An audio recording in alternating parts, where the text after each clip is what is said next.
Didn't mean to keep you so late when we got talking in the kitchen. Quarter to one, comparing notes on how we make a living. You said money is fine, but I can't buy time to think it over. 'Cause it don't add up, always putting off the best until we're older.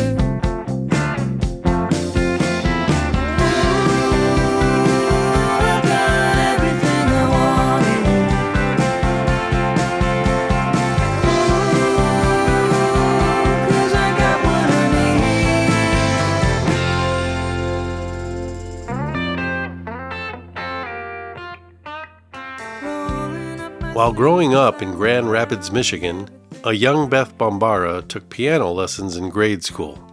By the time she was entering high school, she had become interested in another instrument, her mom's electric guitar.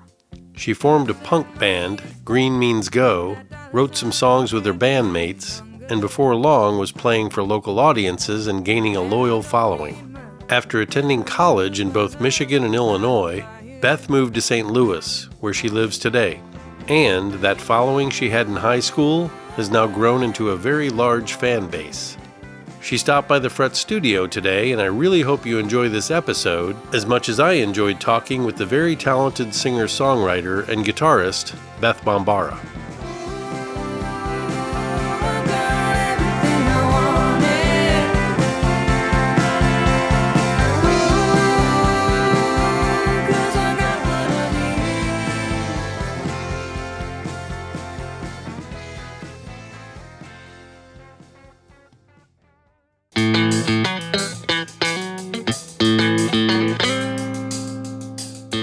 You're listening to Frets with DJ Faye.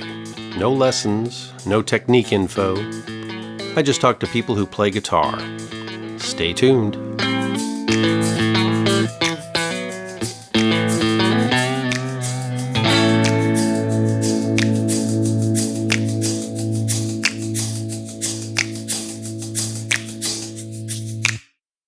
Beth Bombara, thanks so much for doing this. Yeah, this is awesome. Thanks. You're originally from Grand Rapids, Michigan. Do you still have family there? Yeah.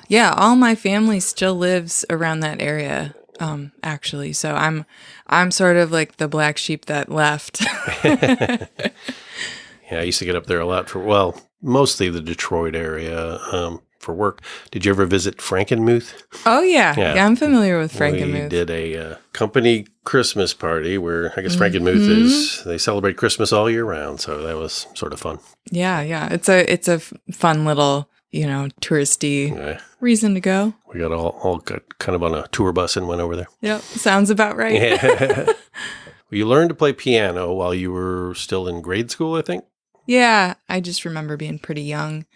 And that was the first sort of musical instrument that I had experience with. But my mom had a guitar laying around the house as well. So I sort of kind of ended up gravitating towards that. Yeah. Well, am I right that was an electric guitar? Yes. Yeah. Because I was thinking about that because most people who have a guitar in the house might have an acoustic that either was handed down or they used for just recreational playing. But so if your mom had an electric guitar, I mean, was she in a band or did she just like electric guitar? She just sort of liked it. And I think she had played acoustic in college, like a little, like dabbled, never was very serious about it. But Gotcha. Then there was just this like Squire Strat in the house, and I was like, available to you. What's that? So I started, messing around with that, and then that sort of became the thing. Sure, that's nice. Yeah. Well, while you were in high school in Michigan, you formed the punk band Green Means Go. Yes. How did that come to be? Oh wow, that's first of all, that's making me feel very old right now, but that's all right. So I had been teaching myself how to play guitar. And I went to school I ran into a couple other girls at school who, they were, I could tell just by looking at them. I was like, these chicks are into music, wearing band t-shirts all the time and, green hair and right. all of that. So like we started hanging out, and turns out they had been like writing songs. And when I say that, I mean they had a stack of lyrics Wow. that they gave me. They were like, yeah, we want to start a band. And I was like, well, what instruments do you guys play? And they're like, oh, we don't play anything yet, but we're going to get some instruments and, learn how to play. Determined to learn. We're determined. Yes. So and they did. So we just started hanging out, and they got a bass guitar and a guitar and started learning how to play. And then they handed over these just random stacks of lyrics to me, and I started going through them, and I was sort of like, okay, well, I started like reading through these lyrics, then I started hearing melodies in my head. So I started kind of piecing those things together. And Nice. and I had sort of written songs before, just, I'd sit in my bedroom and with the cassette deck player and hit record and like play something and sing something over it just so I wouldn't forget. So I had done a little bit of that before, but not a whole lot. So for me, it was sort of exciting to have words to work off of and connect that with melody. And so that's sort of how we got together that way. Well, once you had that band going, when you played out places, what types of venues were you getting gigs at? Oh my gosh, like anything from like coffee shops to bars. And that was interesting for me because I was probably only 18, 19 years old at the time. And so some of the bars would be really kind of strict about it. And they were like, you can come here to play the show and then you have to leave. Oh. And I remember one bar we played at outside of Detroit. They were like, well, you can stay all night, but you have to sit at the bar so the bartender can babysit you, basically. Right. And so I just remember that being a very strange experience.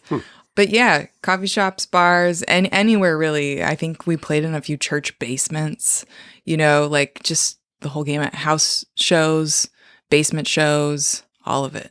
Well, then came your college years. You studied music and culture at colleges in both Michigan and Illinois, right? Yeah, I started going to school in Grand Rapids, and then I ended up transferring, which is what brought me kind of closer to the St. Louis area. Transferred to a school in Greenville, Illinois. Very small school, but they had a great focus on music. And really what they did well, what sort of drew me there was their interdisciplinary studies program, which is what I actually ended up doing. So you could say, oh, I'm really interested in music, but I'm also interested in, say, journalism or, Right. Something else, and kind of tying those things together. Just that approach of, saying what we do creatively is better when it's not so narrowly focused, when you can sort of tie in other elements. In 2004, at the Contemporary Music Center on Martha's Vineyard, you got an assignment to write and record music. Mm-hmm. And a fellow student who would later become your collaborator was Kit Hammond. Mm-hmm. Yeah. You guys ended up getting married. Yes. Strange how that works. Well, after college, you did a residency back at the Contemporary Music Center.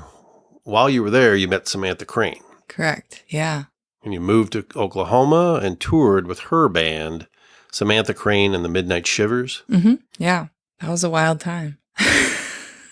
So I know you did some school in Illinois, but what brought you to St. Louis? Yeah. So when I was finished with school, I wasn't quite sure, what I wanted to do. There's a lot of the adults in my life were kind of like, oh, it's time to, you graduate from college, you get a job. That's just the progression. And I really felt like I wanted to do something music related, but I didn't really know what. And then after meeting Samantha at my residency, she had sort of invited me to come play with her. So she was starting to do kind of her first foray into touring.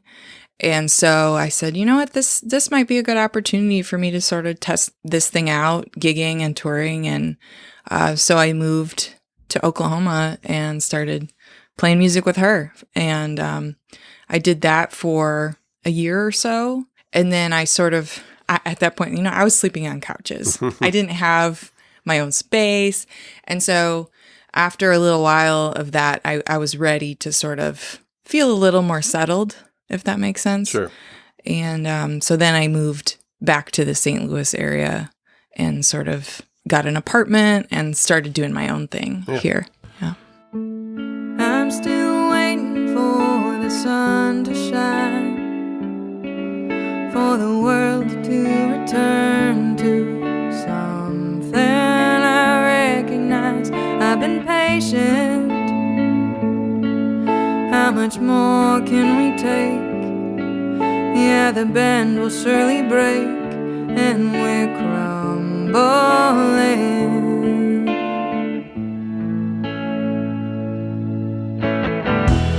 I'm not asking for anything crazy. I just wanna be with the one that I love. These arms are hungry to hold another heart.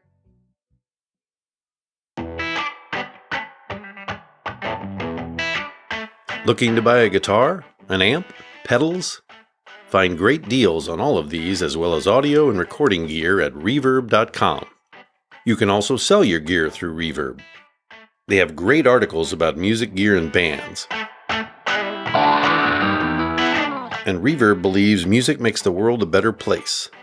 That's why they created Reverb Gives, that provides youth music education programs all over the world with the instruments they need to make music. Link to Reverb through Frets with DJ Faye in the show notes for this episode. Well, Off-Broadway used to host that Chippewa Chapel open mic series, which was great. Yeah. You used to play there? Yeah, that's sort of like when I moved to St. Louis, that sort of became a little home base for me. That was sort of where I found my first kind of encouragement to do my own music. Because up until then, I really had just been playing with other people, in other bands. And, maybe I partially wrote some of the songs, but wasn't doing my own thing. It wasn't singing like my own songs like that. Yeah.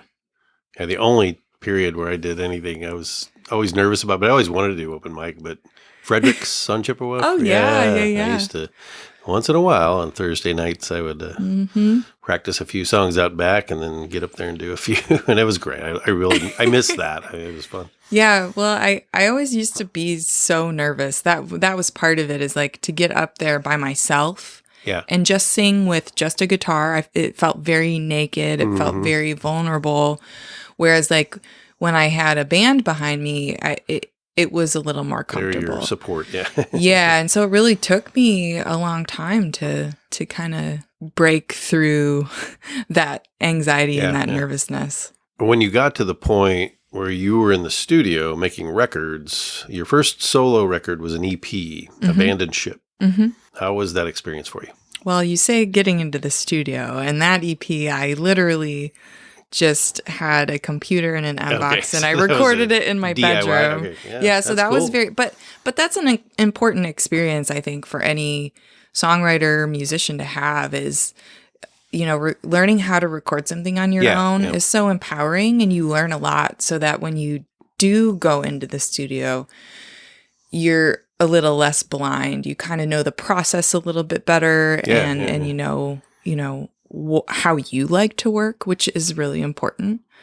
But yeah, so I recorded that first EP myself, just in my bedroom. Nice. And that was kind of the start of it for me. That's great.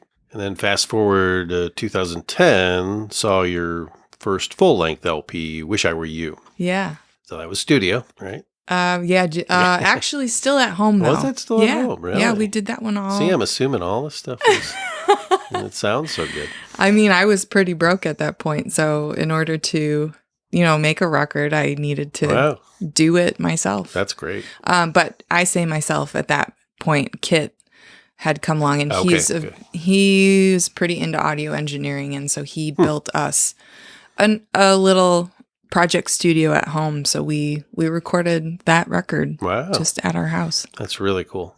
We talked about touring. Well, you toured the Midwest, you toured the Southwest. Were there any shows in that period, any shows that stick out as being memorable, either a good memory or where something happened that was great or maybe not so great or just a strange...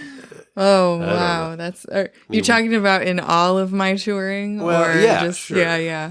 It's hard because I've played so many shows, so they all kind of blend together. But even if I've played multiple shows at one venue, it's like, oh, which time was that? Right, You know, right. who was there? What other band played with us? But God, I'm going to think of something because I know we'll have to come back to Yeah, that. that's fine. You're good. And then a few years later, another EP, Raise Your Flag, was released. Yeah, that one also did at my home studio. So, and we had, kind of upgraded our microphones and our preamps and such a little bit. But I remember about that one, I really wanted to have piano on a specific song. And we had a piano that was like a mini upright piano. So it was like a regular size upright, but taking off the top octave and the lower octave. So sort of a mini, Gotcha. a mini version. And it was not in tune. And I said, well, I have this piano here. It's in my house. And so I called my friend who has a recording studio, and he said, oh yeah, I have a tuning fork for a piano if you want to try self-tuning. So I watched a video and I got in there in the piano and I attempted to get it a little more in tune. Wow. And it worked, it wasn't perfect. But so I used that piano on that. Sometimes those that record. imperfections, though, I don't know, they add a little. It's true. Yeah, it's true. I wasn't looking for perfection. I was just looking for it to be a little better than it was. Yeah. Well, I used to love going to, I still do, the Whitaker Musical Festival at the Missouri Botanical Garden. Mm-hmm. You played for a crowd of, I think, 10,000. Yeah. How was that? It was wild. Yeah. I was very nervous. It's a cool venue. Yeah, because that was one of the first bigger shows I'd ever played, and I was very anxious. But yeah, it was wonderful just to see so many people there for music, just enjoying it, enjoying the atmosphere, being outside. I remember it was the most gorgeous night you could ask for. It's always so in great. July in St. Louis. It was very pleasant. But that sort of, that gave me confidence to keep doing it. Well, that was featured on the local PBS show, Living St. Louis. Yeah. My story about that, I was just going to mention the very first Living St. Louis episode, a little trivia here. The very first Living St. Louis episode featured my dad. Really? Yeah, he was actually very involved in the Gateway Harmonica Club. Wow. It's a big St. Louis organization. Okay. Lots and lots and lots of people who loved playing harmonica. And it was just fun. And they would play for different events and he had a quartet. It was 4 of the people and they would play, I don't know, certain gigs around town. Uh-huh. But yeah, the very first Living St. Louis. It's on YouTube. Well, we obviously, the family has a copy of it, but we're so proud of Dad on Living St. Louis. That's awesome.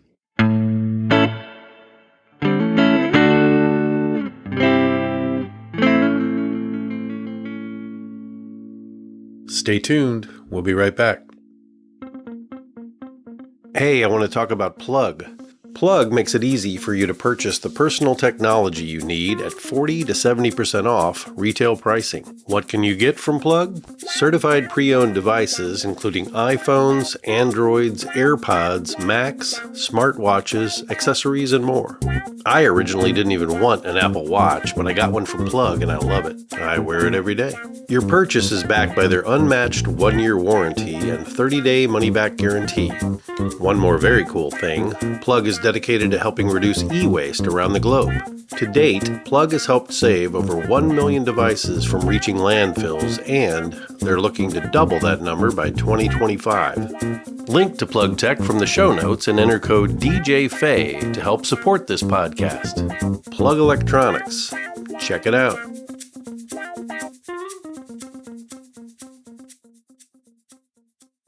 Well, you released a self-titled solo album. Mm-hmm. Where was that recorded? Yeah, so the self-titled record I did in 2015 that came out. So by that time, I feel like I had done enough DIY stuff that I felt ready to take a band into an actual studio and sort of, kind of level up that way, so to speak. And so we went to a studio, Jettison Studios, which my friend Dan Merriman, you're Dave. I almost called him Dave.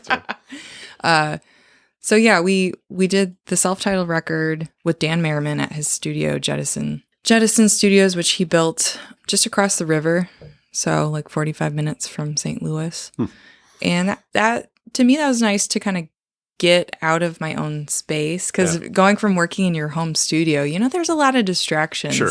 Like, that should switch over that load of laundry or whatever. And they're like really kind of isn't great for your creative process. So going kind of to a space dedicated, like I knew what we're doing. Like this week we are in the studio and we're like with the band, and Dan's a really talented engineer, so it was fun to get to work with him. And very nice. Well, a track from that album, Promised Land, had an animated video. Who did all the animation on that? Parker and Preston Gibson, two brothers that I had met in St. Louis. They still live in the area, but just very talented illustrators. Very cool. And the cool thing for me about that is this is what I like to do when I'm collaborating creatively with other people in general, is I gave them the song. I said, okay, here's the song. Just listen to it and do whatever it inspires you to do. Like, I'm not going to tell you what to do creatively. Like, that's your job. That's why I want to bring you in on this, So I just sent them the song and they made that video. See, sometimes I think that's the way to do it. I was curious if you had anything in mind, or I think it's cool when you put the trust in the illustrators and animators and just say, what do you see when you hear this song? Yeah, I find that like I get the best results that way. That's awesome. And when I say best, I mean just the most fun, creative. Yeah. Very cool. We talked some about touring. You not only toured the States, but showcased the UK Americana Festival in London. Yeah. What year was that? That was right before COVID. Oh. So maybe like 2018, 2019, around there. Speaking of the pandemic, I know you've got quite a few albums.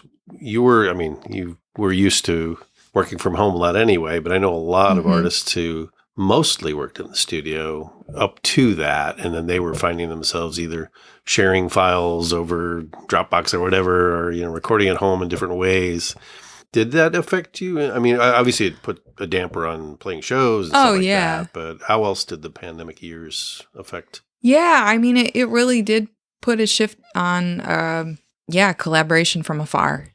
Definitely. Because I think I released a couple singles during that time period, and we were doing that. We were sending files back and forth, recording remotely and putting a song together that way, which is, I'm very grateful that we can do that. Sure, yeah. It's a totally different energy. Like the record that we were talking about, the self-titled, when I could just take the whole band. We went in the studio and set up and tracked everything live, which has a different energy to it.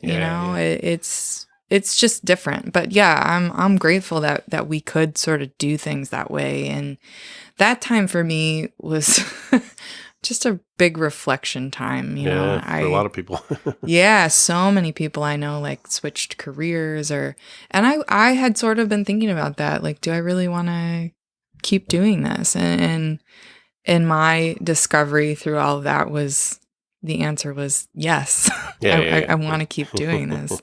I sort of found a renewed purpose and a renewed joy in playing music. even doing it remotely. Yeah, I've talked about this. This podcast was sort of born out of the boredom of the pandemic, and just it was driving me a little nuts. I was just kind of wanting to do something, some outlet. So Yeah.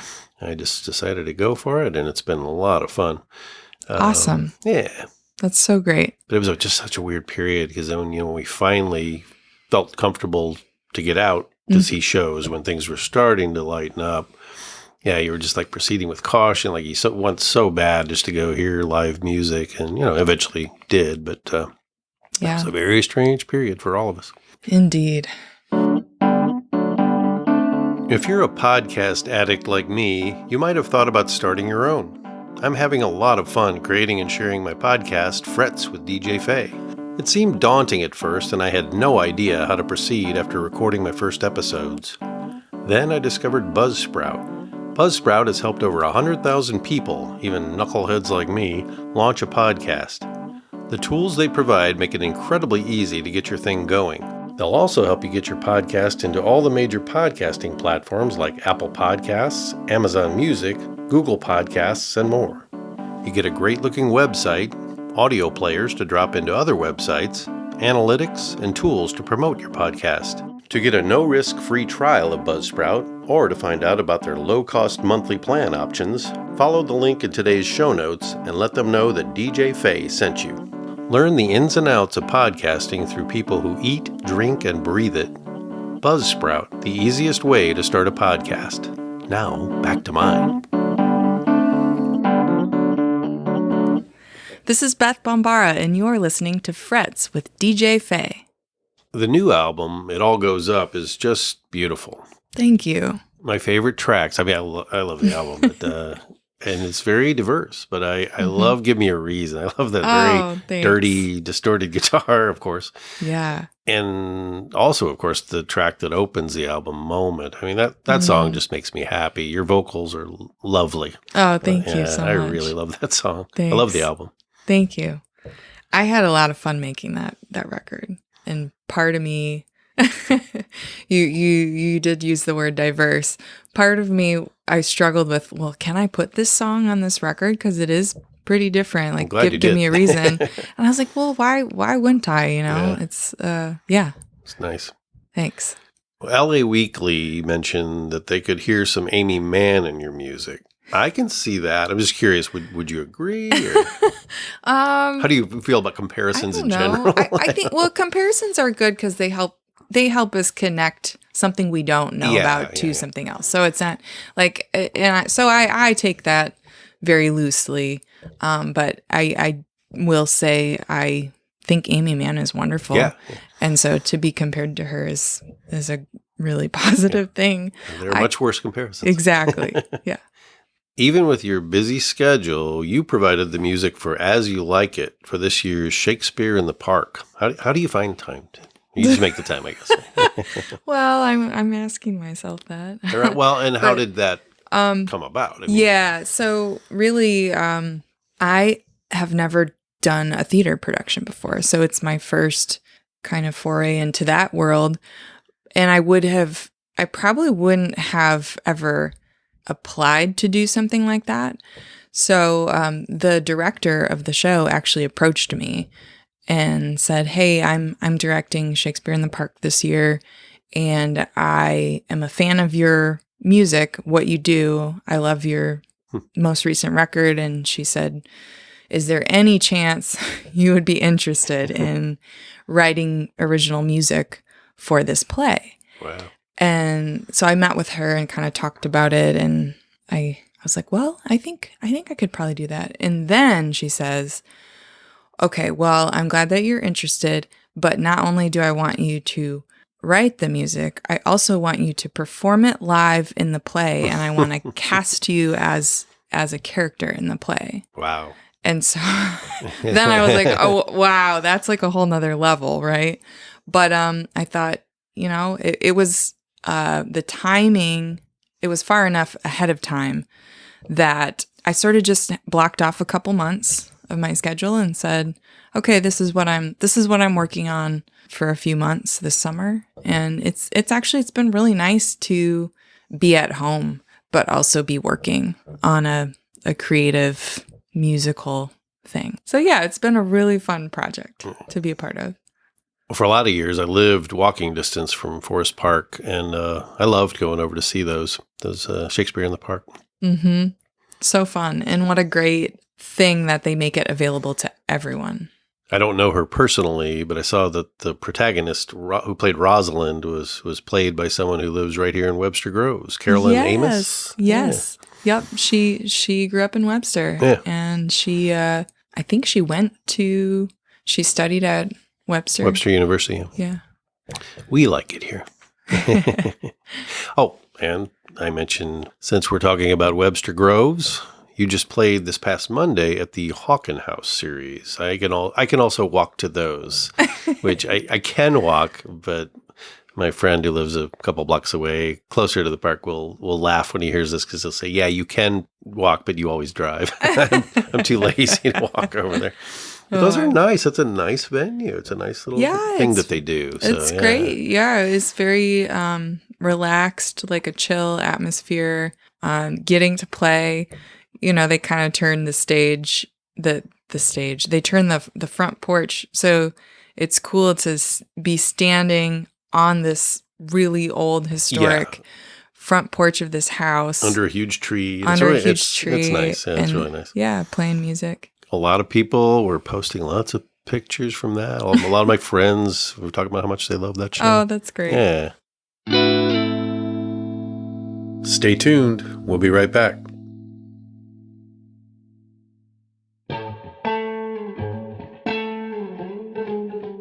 Hey, before wrapping up, I'd like to mention an upcoming show I think you'll be interested in.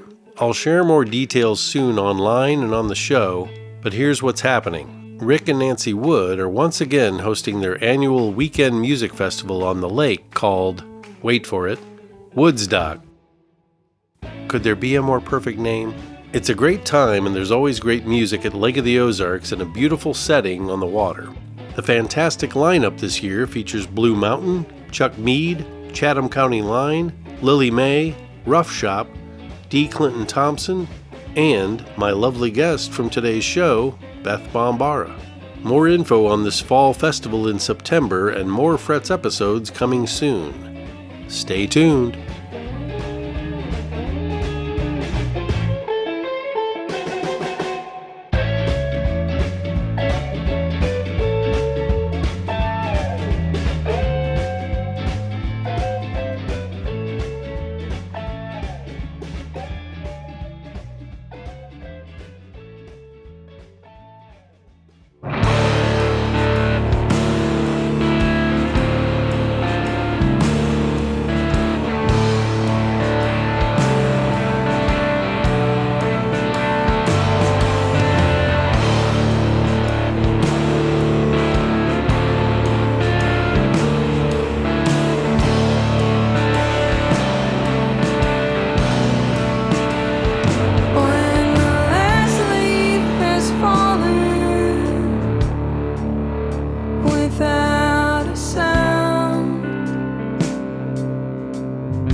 Well, what's next for Beth Bombara? Well, this play wraps up at the end of June, and then I'm hitting the road with my band for a couple weeks. We like to go north in the summer, escape the humidity. Exactly. Yeah. So we're playing some shows in Michigan and Wisconsin, and hitting Chicago along the way. And then after that, I'm sort of back in a cycle of writing and trying to make my way through some new songs. That's great. And I've got a few that we've already been playing with the band, which has been getting a really positive response. So I'm excited to keep digging into that and seeing where that leads. That's really great. Is there any particular genre of music, type of music that you like that you think might surprise some people? Or are you just all over the place? I'm pretty eclectic with my musical tastes, but I mean, I'll still occasionally listen to some like melodic metal. Oh, well. Yeah. But I grew up like sort of listening to some of that and like heavier music. But I think some people might be surprised by that. But I also I love, like, one of my favorites is finding like a world music playlist that, I don't know, there's something about listening to music where I can't understand the lyrics. It sort of like is more intriguing to me. Yeah, just feeling the music. Yeah. Very cool. Well, Beth Bombara, thanks again. This was really great. Thank you.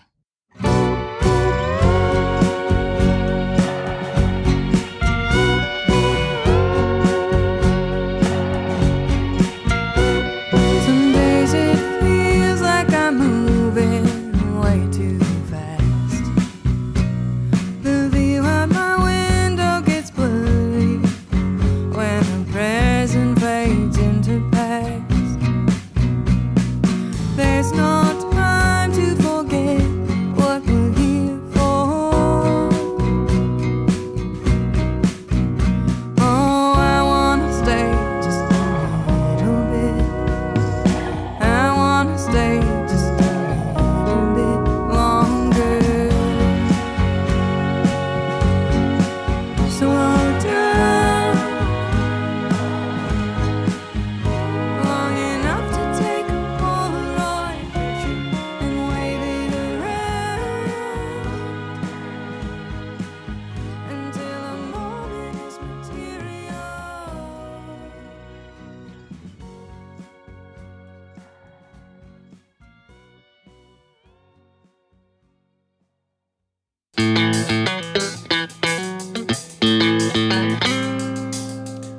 Thanks for tuning in to Frets with DJ Faye. If you like the show, you can subscribe for free at most podcast platforms. Hope you'll join me again next time. Stay tuned.